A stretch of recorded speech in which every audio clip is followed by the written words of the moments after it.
She said it like it was already decided. Like somebody had handed her a verdict and she'd signed it, folded it, tucked it into the front pocket of her coat, and planned to carry it to her grave. I'm too old for any of that now. I was 23 feet away, pretending to check the cinch on my saddle, and those words hit me like a thrown stone hits still water, not loud, not violent, but spreading, rippling out in every direction until there wasn't a surface left untouched. I'd heard a lot of things in my years riding this land. I'd heard men bargain with God on the wrong end of a rifle. I'd heard a mother describe her missing son using only his laugh because the rest of him was too much to put into words. I'd heard old Tomás say, the night before he died, that the only thing he regretted was the songs he never learned the words to. But I hadn't heard anything that stopped me the way that did. Because the woman who said it, Marta Solis, 54 years old, hands roughened by 30 years of working soil that never quite gave back what it took, didn't say it with sadness. She said it like it was reasonable. And something about that reasonableness was the most heartbreaking thing I'd encountered in a long time. I keep a log, have since I was 19. Not a diary, I want that distinction understood. A log, observations, weather patterns, animal behavior, occasionally people when they do something worth recording. My grandfather started the habit, and I inherited it the way you inherit a good knife. Without ceremony, without explanation, just one day it was in your hand, and it felt like it had always been there. I didn't write anything that evening. I just stood there with my hand on my horse's flank and thought about what it costs a person to stop believing they deserve something. And then I thought about Eli. Eli Crane, 6'5", 240 pounds of contradiction. A man who could carry a full-grown calf across a field without breathing hard, and who once sat with a dying sparrow for 2 hours because he didn't want it to be alone at the end.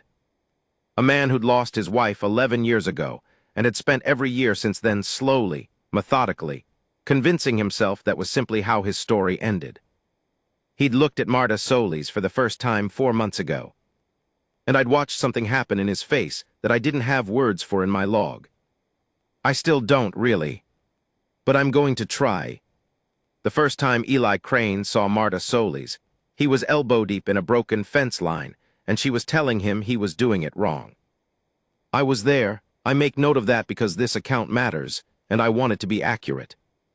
I was sitting on the top rail of the adjacent fence, eating an apple that had gone slightly soft in my saddlebag, watching Eli work with the focused intensity he brought to everything physical.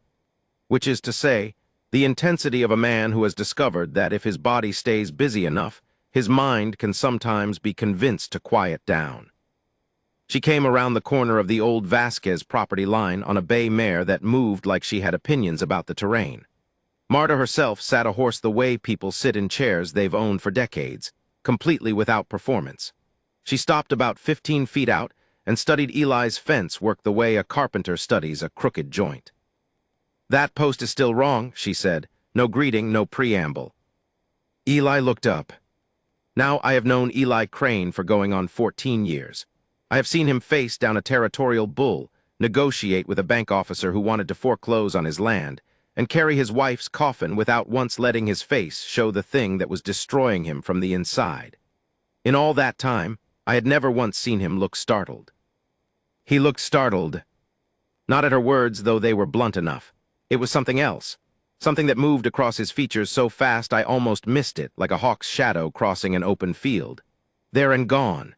His face settled back into its usual arrangement, angular, weathered, carefully neutral, before she'd finished her sentence. "The corner post," she said, swinging down from the mare with the economy of someone who's done it 10,000 times. "It's leaning 3 degrees west. The whole line'll go slack in spring when the ground softens." Eli straightened to his full height.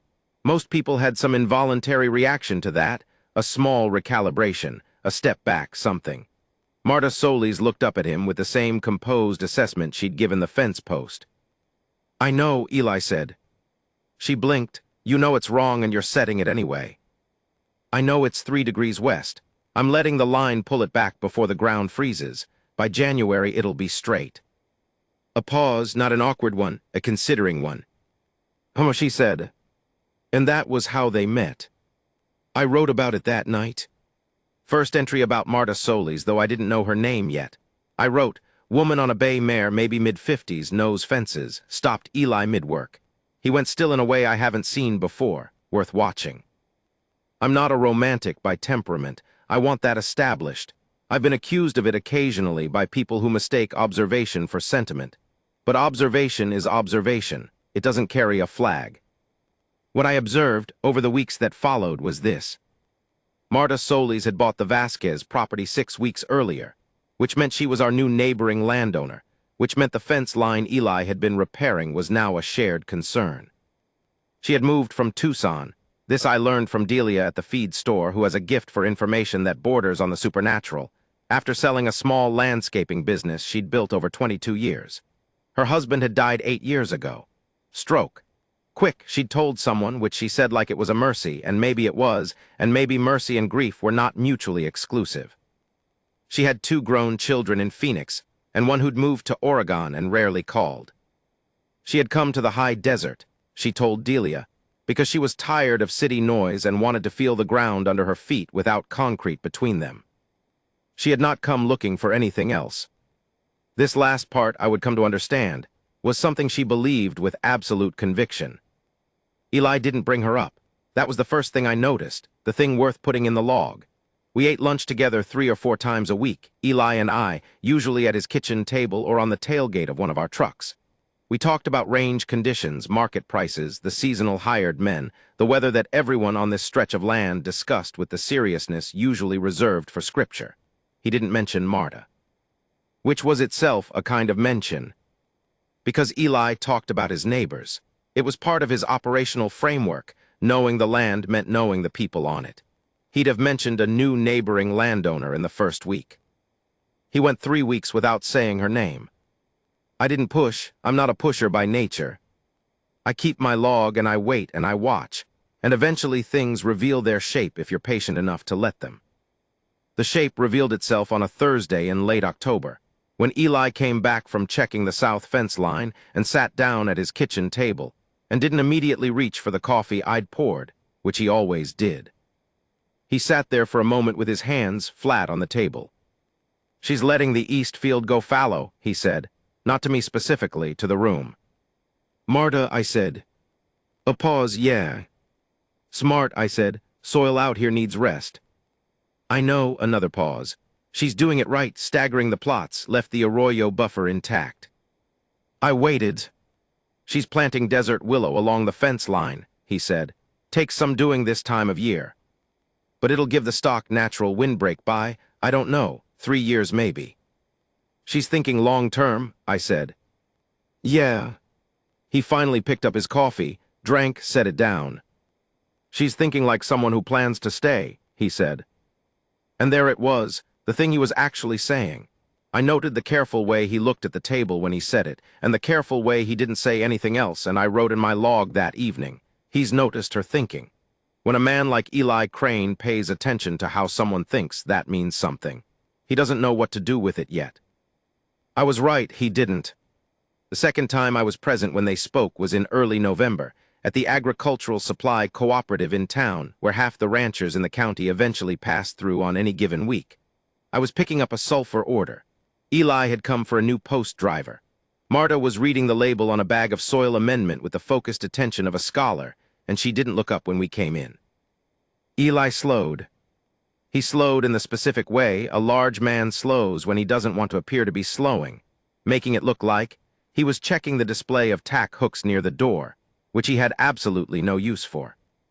I kept moving toward the counter. "Mrs. Solis," he said. She looked up, registered him. "Mr. Crane," a pause, "how's the fence line?" "Pulled straight," he said. "First freeze last week." Something crossed her face, not quite a smile, more like the ghost of one. "I'll admit I doubted you." "I know." She looked back at the bag. "This amendment any good?" "For what soil?" "Heavy clay. I want to break it up for spring." He moved toward her, not fast, not with any performance, just crossed the distance and looked at the label in her hands. He had to angle slightly downward to read it. She didn't step back. "There's a better option," he said. "This one's got the right nitrogen balance, but the gypsum content's low for your soil type. You'd need to apply twice as much." He moved 2 aisles over without checking to see if she followed. She followed. He pulled a different bag from the shelf. This one's more expensive by the bag, but you'd use half as much. Works out about even. She took the bag, read the label, turned it over, read the back. Why do you know my soil type? She said. He hesitated. It was brief, but it was there. Same aquifer feeds both properties, he said. Same clay layer. I've been working my east fields for 12 years. She nodded slowly, handed the bag back, took the other one. Thank you, she said. Simple, not effusive, just accurate. He nodded, and then, because I think he genuinely didn't know what else to do with himself, he walked away to find his post driver. I watched Marta Soli stand in the aisle for a moment, holding a bag of soil amendment, with a look on her face I can only describe as puzzled. Like something had happened that she hadn't scheduled. Then she put the bag in her cart and moved on. I wrote more that night than I usually do. I wrote about the specific way she'd said thank you, without deflection or excess, like someone who had learned, at some point, to receive help without performing either gratitude or independence. I wrote about the way he'd walked away, and how the walk had been just slightly too deliberate. And then I wrote something I crossed out twice before leaving in. They are both people who have gotten very good at living without something. There is a particular skill to that kind of survival. The trouble is that skill can become its own kind of prison. I don't usually editorialize. That's not what the log is for. But some things push through the format. November turned cold fast, the way it does out here, not gradually, not with the gentle descent the eastern states get, but with a kind of overnight authority that says summer is finished, make your arrangements. The light changed. The shadows got long by mid-afternoon. The mornings came in silver and stayed silver until past 9. I had my own work to occupy me. I won't pretend I spent these weeks exclusively watching my neighbors develop feelings they didn't know how to name. I had 300 head to move to winter pasture, equipment to winterize, a water line to fix before the ground froze hard. I lived my life. But I kept the log. And twice in November I noticed Eli's truck parked near the shared fence line when there was no particular fence work to be done. And once I saw him standing at the top of the ridge that looked down over the Vasquez, now Soli's, property, just standing, watching the smoke rise from the chimney of the old adobe house she'd taken over. I didn't write he's falling in love. That felt presumptuous, and I'm not in the business of presumption. The conversation I wasn't meant to hear happened on a Thursday, late November, at Clara Reyes's kitchen table. Clara ran the informal social architecture of our corner of the county, not by design exactly, but by the gravitational pull of her personality and the quality of her coffee, and the fact that her kitchen had enough chairs. People ended up there, things were said. I'd come by to return a borrowed grain auger, and Clara had pulled me in for coffee before I could make a graceful exit, and Marta was already there, and I sat in the corner by the window with my mug and my natural tendency toward peripheral invisibility, and Clara asked Marta how she was settling in, and Marta said, honestly and without drama, that she was settling well, better than she'd expected, that the land was exactly what she'd needed. And the neighbors, Clara said, with the specific neutrality of a woman who is not being neutral. Marta smiled, a real one, fuller than the ghost smiles I'd seen. The neighbors have been kind. Eli Crane has been helpful, I hear. A small pause. He knows the land. He's been generous with that knowledge. He's a good man, Clara said. He seems to be, Marta said, careful, even. Lost his wife some years back, Clara said, and even she had the grace to say it gently. I know, Marta said. He didn't mention it, but these things travel. He hasn't, Clara seemed to choose her words. He hasn't let himself look at anyone since. Marta looked down at her coffee. Clara. I'm just observing. You're matchmaking, Marta said, not unkindly. And I appreciate the instinct, I do, but she paused, turned her mug a quarter turn. I'm 54 years old. I came here for soil and quiet and morning light through a window I chose myself. I'm not, another pause. I'm too old for a second chance at love, she said. That's not self-pity. It's just honest. That chapter's finished. Clara opened her mouth. It's fine, Marta said, and her voice was so even, so genuinely untroubled that it was worse than if she'd been sad about it. I had something real. I know what that feels like. I'm not looking for another version of it. I'm looking for what comes after. The kitchen was quiet for a moment. "And what comes after?" Clara asked. Marta looked toward the window. Outside, the light was that thin, beautiful November kind that makes everything look like memory. "Peace," she said, "just peace." I sat in my corner and said nothing and felt, for reasons I couldn't entirely explain, like I'd witnessed something being sealed shut. I drove home slowly that evening. I didn't open my log for 3 days. There are people who decide things about themselves the way they decide to stop eating sugar, with absolute sincerity and no understanding of how hunger actually works. They make the resolution in a moment of genuine clarity, and they believe it, fully and without reservation, right up until something walks through the door that their body recognizes before their mind does. I had a grandmother who said she was done with men at 62. She said it with such finality that everyone believed her. 3 years later, she married a retired schoolteacher from Albuquerque and spent the next decade arguing with him about tomatoes and calling it the best argument of her life. I thought about her in the weeks that followed that kitchen conversation, every time I watched Eli Crane find a reason to be useful to Marta Solis. He didn't pursue her. I want to be precise about that because pursuing suggests a kind of intentionality that I don't think Eli was capable of at this stage. What he did was more like he gravitated, the way water finds the low point in the ground, without decision, without plan. Her water pump failed in the first week of December, and somehow he knew before she'd told anyone, and he showed up with the right parts in 2 hours of a Saturday morning and fixed it without being asked. When I raised an eyebrow at him later, he said only that he'd noticed the pump was older when he'd helped her with something else, and he'd figured it was coming. This was true, but so was the fact that he had driven 30 minutes each way on his day off. I wrote, "He's building reasons to be necessary. I don't think he knows that's what he's doing." December moved the way December does out here, clear and cold and achingly blue in the mornings, the mountains going purple and white, the nights that pressed in close and filled up with stars so thick they looked solid. It was a month for fires inside and early bedtimes, and the particular piece of a landscape that has put itself to rest. I found myself, more than once, making excuses to ride the South Ridge, because it offered a view of both properties, and I told myself this was practical and sometimes believed it. What I observed: Eli's truck at the Solis property, 3 times in December. Not lingering, purposeful. He brought a load of hay she hadn't known to order in time for a price shift. He reinforced a section of her barn roof that she hadn't noticed was soft. Both times I saw him afterward, he had the look of a man who had been somewhere his body remembered as good for him and was trying not to think about why. Marta, for her part, appeared to be maintaining her stated position through a combination of practicality and what I can only call willful short-sightedness. She accepted his help the way she'd accepted his soil amendment recommendation, cleanly, without excess, saying thank you without letting the gratitude become something that required examination. She kept appropriate distance. She was not cold, but she was contained, and the container she'd built had been designed to hold exactly the life she'd described to Clara: soil, quiet, chosen morning light. She was very good at holding it. Until the afternoon of December 14th, when her mare threw a shoe on the South Trail and went lame, and the nearest farrier was 2 hours out, and Eli Crane showed up because he'd happened to be riding the adjacent ridge and seen her walking the mare in.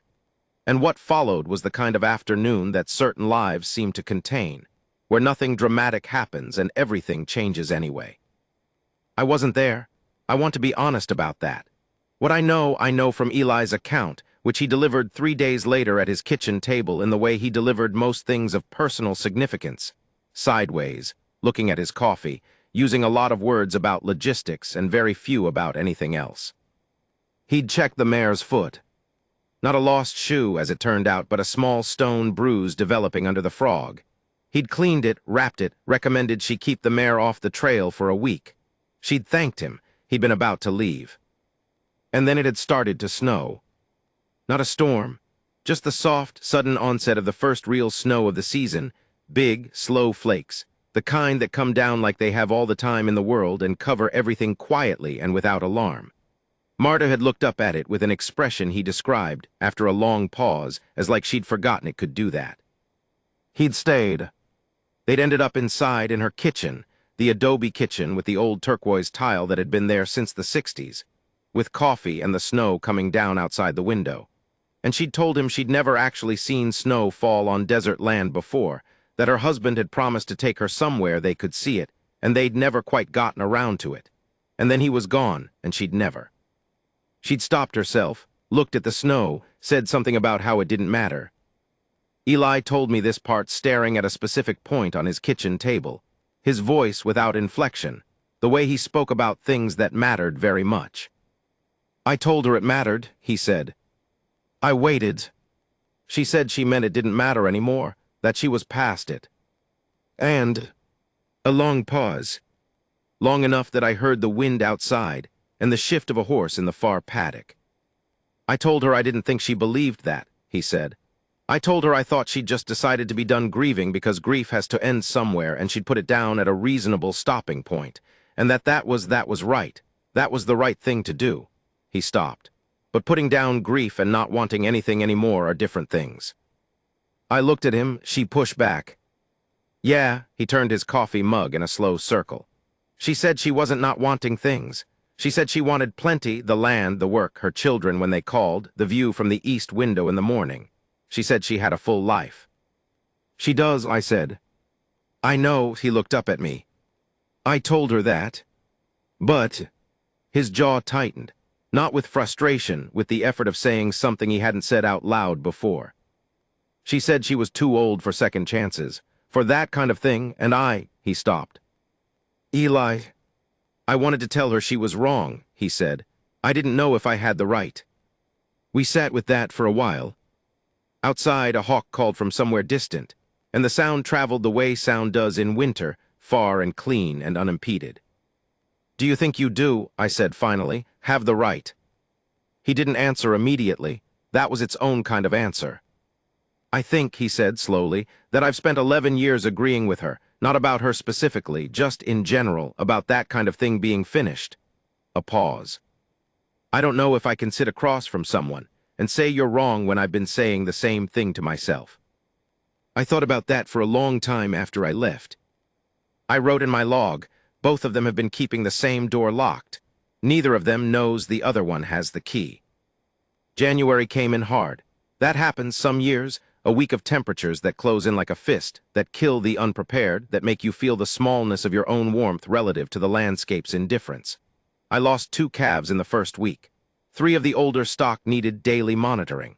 I slept badly and worked long, and by the end of the second week, I was the kind of tired that lives behind the eyes. Eli had it similar, and Marta Solis had a water heater failure on the 9th day of the cold snap, which meant no hot water, which in those temperatures is not an inconvenience but a genuine health concern, and which brought Eli to her property at 7 in the morning with parts and tools, and I would learn later, a thermos of coffee that he'd made before he drove over because he'd figured she'd be cold. I heard about this from Clara, who had it from Marta herself, who had apparently mentioned it with a tone that Clara described as carefully unimpressed, which is how she sounds when she's impressed. The thermos of coffee was the detail that did it. Marta had told Clara this, not the repair, she could appreciate a practical repair and file it under neighborly competence, but the thermos. The thought of standing in a cold house and someone thinking about that and acting on it before she'd even had to say she was cold. She said it like it bothered her, Clara told me, and she said it with the precision of someone who understood exactly what kind of bothering she meant. The evening of January 20th, I was doing my rounds when I came over the South Ridge and saw, in the descending dark, 2 figures standing at the shared fence line. The cold had lifted that day, just slightly, enough to feel like a reprieve, and the sunset was putting on the kind of show the high desert does when it wants to remind you what beauty is for. Eli and Marta, standing at the fence line, not touching, not dramatically close. Just standing, looking west together, where the sky was doing something orange and unreasonable over the mountains. I stopped on the ridge, let my horse stand. I watched them stand there without speaking for what must have been 5 minutes, maybe more. And then Eli said something I was too far to hear, and she laughed. Real laughter, not the managed kind. Something that caught her by surprise from the sound of it. And she put her hand on the fence rail, and it was cold enough still that she was wearing gloves, and he put his hand on the rail near hers, not covering it, not taking it, just close. And they stood like that as the light finished. I turned my horse and took the long way home. I didn't write anything in my log that night. Some things don't need documentation. Some things you just need to let exist in the world without a frame around them. But the next morning I wrote this. She hasn't changed her mind. I'm not sure she knows she's changing her mind. That might be the only way it can happen. February brought the thaw, and with the thaw came the work that winter had deferred. The fence repairs, the ground assessment, the planning for spring planting. And with that work came the practical collaboration of two neighboring landowners who shared a fence line and an aquifer and an increasingly complicated and undiscussed situation. I watched it carefully because that's what I do. What I saw was this. Marta Solis continued to maintain her position. She didn't pursue, she didn't signal. She was, and I mean this with respect, like a door that has been painted so many times it's almost forgotten there's a hinge. But she showed up. That was the thing. Every time there was a practical reason to be in proximity, she showed up with full presence. She listened to Eli the way she read that soil amendment label completely, without performance. And Eli Crane, for the first time in 11 years, was talking again. I mean the deeper kind of talking, the kind that isn't about cattle prices or weather or fence lines. It came out sideways and slowly and with significant pauses, but it came out. About his wife. About the years since. About the specific loneliness of working land you love with nobody to show it to. He told me in February that he'd told Marta about Alina. She listened, he said. What'd she say? She asked what Alina would have thought of the Desert Willow plan. A pause. She said she'd heard from someone that Alina used to garden, flowers. She asked would Alina have liked Desert Willow. I felt something tighten in my chest. What do you say? I said yeah, he said quietly. She would have. A pause. Marta said then it's a good plan. He looked at the table for a long time. She didn't make it about replacing or forgetting or any of that, he said. She just made Alina real, asked about her like she was a person who existed and still mattered. I nodded. I hadn't talked about her like that, he said, in a while. I understood what that meant, even wrapped in the understatement of it. Eli, I said. I know, he said. Do you? He looked at me, a long, level look. She thinks it's impossible, he said. For her, she said it, she means it. She also meant it about the fence post being wrong, I said. And you were right. He almost smiled, not quite. That's fences, he said. Is it different? He was quiet for a long time, long enough that I finished my coffee and thought about pouring more. I don't know how to tell a person, he finally said, that what they've decided about themselves isn't true, especially when they believe it so completely. He looked at his hands. Especially when I believed the same thing about myself up until fairly recently. When did you stop? I asked. He didn't answer right away. The question hung there in the warm kitchen, while the February wind pushed at the windows. Sometime around a thermos of coffee, he said. March in the high desert is a negotiation. The land doesn't surrender to spring the way gentler places do. It argues about it, gives ground in the mornings and takes it back by afternoon, throws cold at you just when you've started to trust the warmth. It's a month that teaches patience to people who already know patience, which is most of the people who stay out here past their first hard year. I had made a decision, in the late days of February, that I want to be honest about because it doesn't entirely show me in a flattering light. I had decided to stay out of it. Not because I thought the situation would resolve on its own. I wasn't optimistic enough for that. But because I had watched two people spending the better part of 4 months building something without knowing they were building it, and I understood in the quiet way I understand most things, that the moment had its own timing, and that my inserting myself into it would be, at best, clumsy, and at worst, the kind of intervention that breaks exactly the thing it means to fix. So I watched and waited and kept my log. And on the 12th of March, something happened that I did not plan for and could not have predicted, which is, Marta Solis came to me. She arrived at my property on a Tuesday afternoon while I was fixing a section of adobe wall on my outer building. A methodical, meditative kind of work that I find satisfying in the same way I find the log satisfying. She came on foot, which was unusual. The trail between our properties wasn't long, but it wasn't the kind you walk without a reason. She said she hoped she wasn't interrupting. I said she wasn't. She stood there for a moment, watching me work in the way of someone gathering themselves. She was wearing a canvas jacket, the collar turned up, and she had her hands in her pockets. She looked, for the first time since I'd known her, slightly uncertain. "I need to ask you something," she said. "All right." A pause. "About Eli Crane." I set down my trowel and turned to face her properly. "I know you're friends," she said. "Good friends for a long time." 14 years, I said. She nodded, looked at the wall I was repairing for a moment. "Is he," she started, stopped, tried a different angle. "What is he like? I mean, I know what he's like practically, I see that, but—" She paused again. I waited. "I keep telling myself," she said, "that this is just neighborly, practical, that I am doing exactly what I came here to do, which is learn the land and work it and be at peace." She looked at me. "And every time I tell myself that, something in me says you know that's not entirely accurate." I had the good sense not to say anything. "He told me about his wife," she said, "Elena. He talked about her like someone talking about a country they loved, not like someone living in the past, like someone who had learned that geography of the heart well enough to carry it with them without being weighed down." A pause. "I recognize that. I know that feeling." "Yeah," I said, simple. "I told him," she said, "a long time ago, well, not to him, but I've said it, that I'm too old, that that part of things is finished. I said it and I meant it, and I built my life here on that meaning it." She stopped. I looked at her. "He hasn't pushed," she said. "He hasn't said anything to make me think that I'm reading something into." She stopped again, and there was, for just a moment, a crack in the containment, a visible effort to hold something together. "Is he a man who acts the way he acts toward everyone, or is this—" She didn't finish the question. I thought about 14 years. I thought about thermos of coffee and fence-line conversations, and Alina asked about like a person who still mattered.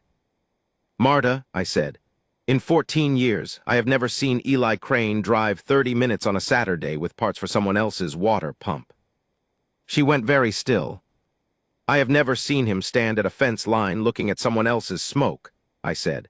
"And I have never, not once in 14 years, heard him talk about Alina to someone he'd known less than a year." The wind moved across the high ground, and a few dried seeds lifted off the old plant near the wall and scattered. She looked away. She looked away for a long time, at the mountains, at the sky, at the middle distance where things don't require a response. "I made a decision," she said finally, quietly, "about myself, about what was possible." "I know," I said. "I don't know how to unmake it," she said. "I don't know if I even should. I don't know if—" She stopped. And then very quietly, with something that might have been fear underneath it. "What if I was right? What if this is me not trusting myself and I opened something up and I was right the first time?" I thought about that carefully because it deserved care. "Then you'll have tried something," I said, "and you'll know, and you'll grieve it, and then you'll go on because that's what you do." A long silence. "Or," I said, "you're wrong about yourself. And that would be something else entirely." She looked at me for a moment. There was something behind her eyes I recognized as the specific expression of someone who is about to make a decision they've been resisting for months. She didn't say anything. She just nodded once slowly and turned and walked back down the trail the way she'd come. I wrote everything down that evening, all of it in more detail than I usually allow myself. I wrote about how she'd looked uncertain, which was the first time, and how the uncertainty had looked not like weakness, but like the kind of honesty that comes through after the performance of certainty runs out of energy. I wrote, she's been right about a lot of things. She might be right about this. But I think she's the kind of person who'd rather be right than find out she was wrong in a way that costs her something good. That's not cowardice. That's scar tissue. It's different. I wrote, Eli's been the same. They've been the same. And then I closed the log and went to bed, and unusually slept without difficulty. What happened next, I know only in pieces. Eli told me one piece. Clara had two others. One piece I observed directly, and I'll tell that last. The piece Eli told me. On the evening of March 17th, Marta came to his property. She didn't call ahead. She came in the truck, which she used for purpose rather than leisure, and she knocked on his door at the hour when the light was going golden, and the mountains were doing that particular thing they do at dusk in early spring, turning colors that don't have names. He answered. She stood on his porch. She said, I think I was wrong about something. He said he'd stood there for a moment, and his heart did something he hadn't felt in a long time and hadn't expected to feel again. And he'd had to do what he usually did with strong things, which was stand very still and let them pass through him instead of pressing back. He said, what were you wrong about? She said, I told myself I was too old. I think I was confusing age with fear. A long pause. He said, what changed your mind? She said, someone asked me whether I'd rather be right or find out I was wrong in a way that cost me something good. He looked at me when he told me that part. I kept a neutral face. He said he'd open the door wider and she'd come inside. I don't know everything that was said. He told me some of it eventually in the oblique way he had enough for me to understand the shape.